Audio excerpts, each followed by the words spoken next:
아무리 못해도 는 내지 않았을까 싶기는 해요, 제 생각에는. 어떻게 내가 무죄를 받을 수 있는지 그것만 설명해라, 막 이런 식으로 되게 저한테 강압적으로 나오세요. 어떻게 해야 무죄를 받을 수 있는지 그 전략만 짜요, 사이코패스들은. 그럼 이제 제가 얘기를 듣다 보면 위화감을 느껴요. 녹화 떠나서 먼저 제 생각 얘기하면,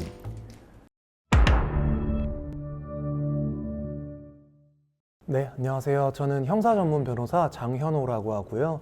여태까지 한 범죄자는 한 2,000명 정도 많이 만나본 것 같습니다. 왜 범죄자를 변호하시는 거예요?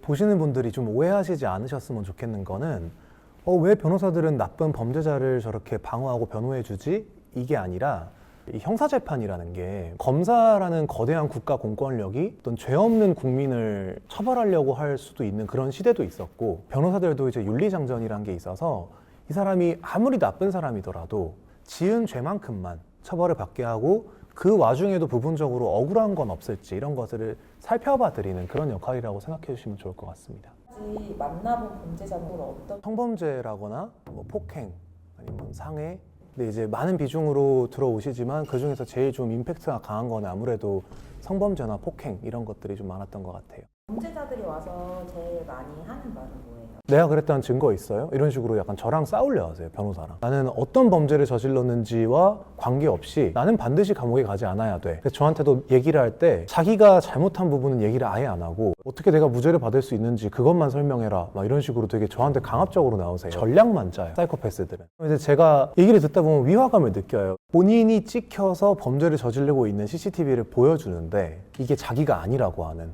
그런 게 제일 황당했던 것 같아요. 벽돌로 머리를 내려 찍었는데 벽돌로 내려 찍었지만 벽돌이 이 사람 머리에 닿았다는 증거 있냐? 근데 자기 손이랑 닿은 거래요. 무리한 주장을 하거나 하면 오히려 이 사람은 진짜 반성을 안 하고 있구나, 이런 생각이 판검사들 머릿속에 드는 순간 처벌 형량만 엄청 올라가거든요.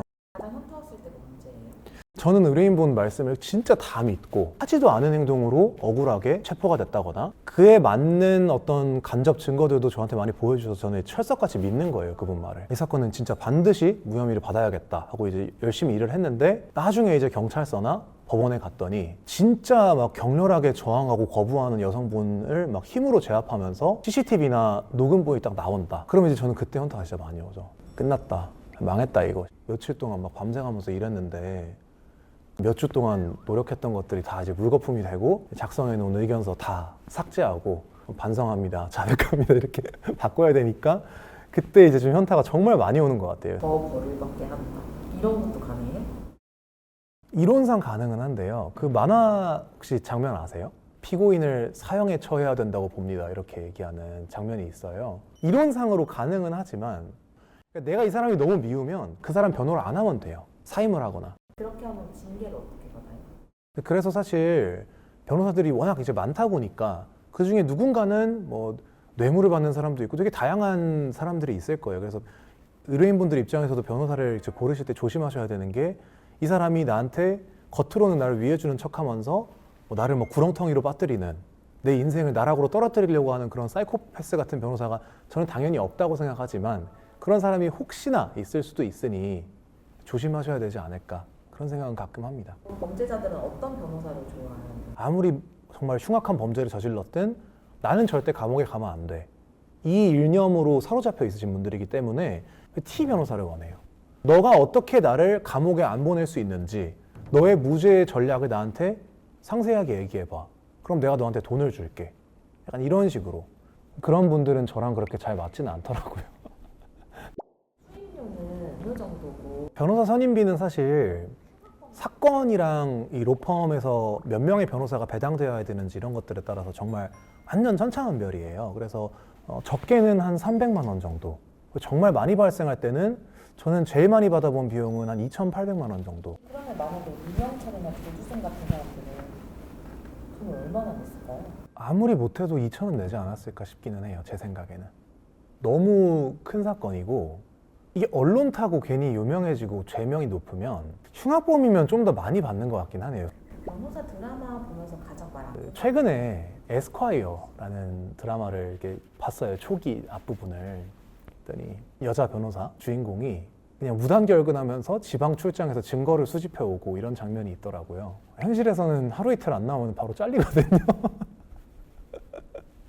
그래서 신입 변호사가 자리를 비우고 연락도 안 되고 지방에 가서 증거 수집해 왔습니다 하면서 이제 승소하는 그런 사이다 결말은 지금 대한민국 대형 로펌에서는 있을 수가 없다. 하루만 연락이 안 돼도 바로 해고당할 수 있다. 일반 사람들이 가장 기억했으면 좋을 법률적 조항. 그러니까 가장 요새 많이 느끼는 건 현장에서 챗GPT나 이제 인터넷에 너무 많은 정보가 있으니까 요새는 막 상담하시기 전에 GPT에 물어보시고 이렇다고 하니까 저 괜찮은 거죠 이렇게 말씀하시는 분들이 되게 많은데 그 GPT가 되게 사용자 친화적이에요. 이게 무슨 말이냐면 그 사람의 편을 들어줘요.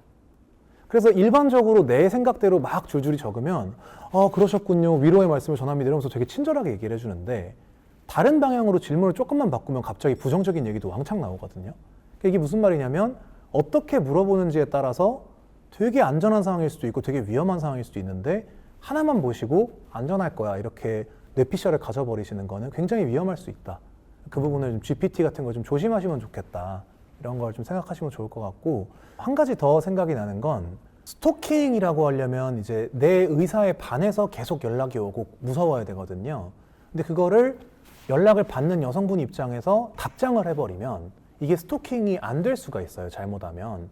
그래서 어떤 남자로부터 내가 스토킹을 받고 있다. 그럼 답장을 안 하시고 명확하게 연락하지 않으셨으면 좋겠어요. 이런 식으로 딱 답장을 남겨놓는 게 좋아요. 카톡이나 문자로. 기록이